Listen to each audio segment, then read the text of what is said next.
Look, we've talked about this before, but the more I reflect on the events of this year and the last, the more this entire escapade seems hypocritical. But on whose behalf? Ours and theirs. And here's why I feel this way.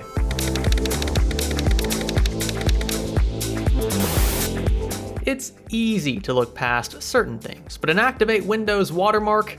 Yeah, not one of those things. Snag a verified OEM Windows 10 key from SCD Key for a little over $10 and enjoy a fully activated OS without the annoying compromises. Use offer code SStudio for an 18% discount on your order. So I'm just gonna start this one out by reading a few top comments under YouTube videos related to Huawei's national security threat. These are actually pulled from, I believe, a CNBC YouTube video. I would rather the Chinese spy on me than the US government. Probably because Huawei doesn't leave back doors to the US CIA for spying. USA, if you all use Huawei, how can I continue spying the world?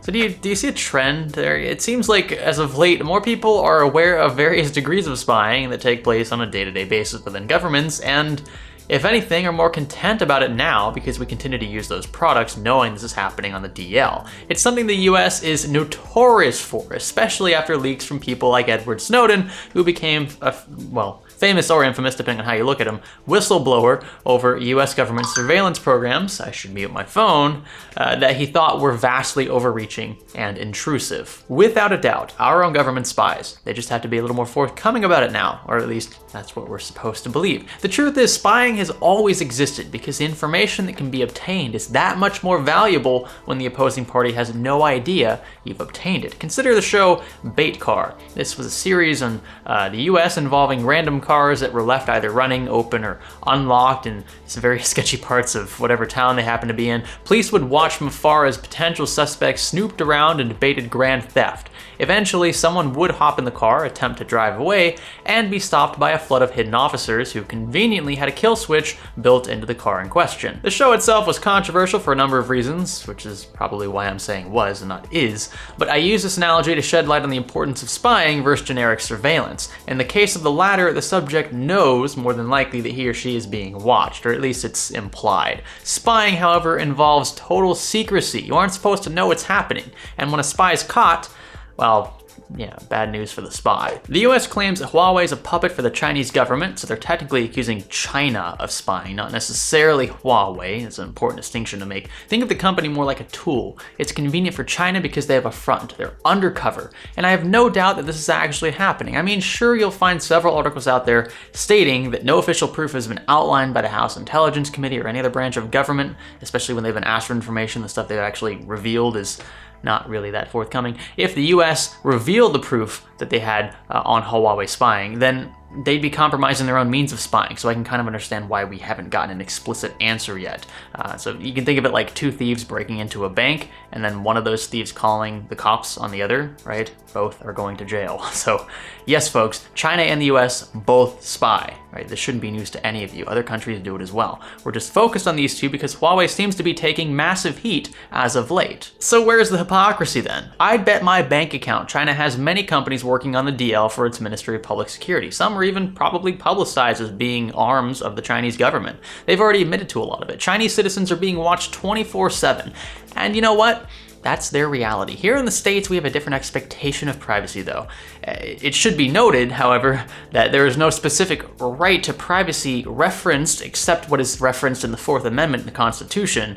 Katz v. US clearly defines limits of search and seizure, particularly when a government agency is involved. This includes phone surveillance, which is defined as an unwarranted search, but that doesn't stop the US from doing it on a daily basis. And this ties back into Snowden's revelation of classified material proving that the US was still actively involved in surveying phones, emails, and cameras of millions of, yes, their own citizens. So do you see the hypocrisy? Now, speaking of media and government, what I honestly believe to be an equally or even more hypocritical aspect of the Chinese system is its governing dominance over media outlets. Love them or hate them, Fox, CNN, MSNBC, and others, while they do have their inherent biases, and most of them are pretty obvious, they are not by definition state-run. The US government doesn't force writers and anchors to say certain things. You obviously can't misquote with the intention of deceit and all that stuff. It's all covered in the First Amendment.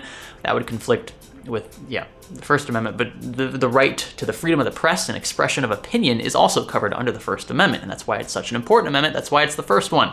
In China's case, however, state-run media filters undesired opinions and even facts. What their government wants to be heard will be heard. So when you see surveys and announcements by state-run Chinese media that, their citizens are content with the security laws in place, you got to take that with a huge chunk of salt, because are they really polling Chinese citizens in mass and then just, straight up importing those raw results into a script that an anchor will read in China?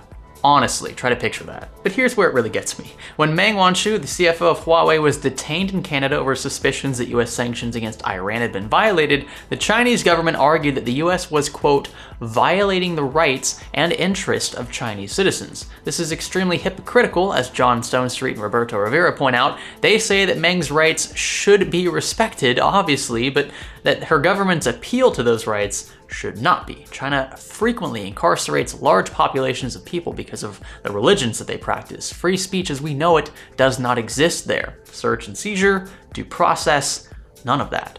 And I say all of that to say this: no country's hands are clean. We've fought massive wars over intelligence, over oil, over pieces of paper. And I'm talking about all people here on planet Earth, we've spied on millions upon millions of people for the sake of intelligence, for the sake of the upper hand, for the sake of power. Does any of this really need to be said? I mean, honestly, I feel like I'm kind of preaching to the choir here, but this is something that I think is just, it's easy to point the finger at the other country, but you can imagine how a lot of them are probably seeing this the same way. The US is notorious for this kind of stuff. And look, if you're this worried about Huawei, you should probably stay off the internet. As some have said, Facebook and Google are probably spying as well, and they're probably better at it thanks to the information you've so graciously thrown their way. I happen to agree. If they're not spying, they're at least collecting data in large sums. And we're volunteering it, right? The stark difference between the US and China when it comes to privacy in this case is that in the US, citizens freely and willingly surrender their information. Maybe not to the government directly, but they could certainly gain access to it when needed via either a subpoena or surveillance. China forces its citizens into giving it up. So you get what I'm saying, right? Millions of cameras all over that country were put in place to spy on its citizens. Sure, the US probably has a similar infrastructure, but a lot of it's decentralized and local. A gas station might have a security camera over its cash register, but it's not state-run, and the NSA probably isn't watching 24/7. Or maybe it is, I have no idea. The internet has opened so many doors for so many surveillance programs, and I imagine it will only get worse with time, so this is probably both the US and China's fault. When I see articles pertaining to Huawei and things like Google dropping partial support and the government discouraging sales and blacklisting them, I just kind of chuckle. I mean, it is hypocritical, sure. You could argue that Chinese, companies and the Chinese government handle things far worse, but blood is on our hands as well, figuratively and literally. Ignorance is bliss. What it ultimately comes down to is who you are more comfortable with spying on you, because it's happening all the time. It's, something a tinfoil hat is not going to fix. They are only so thick.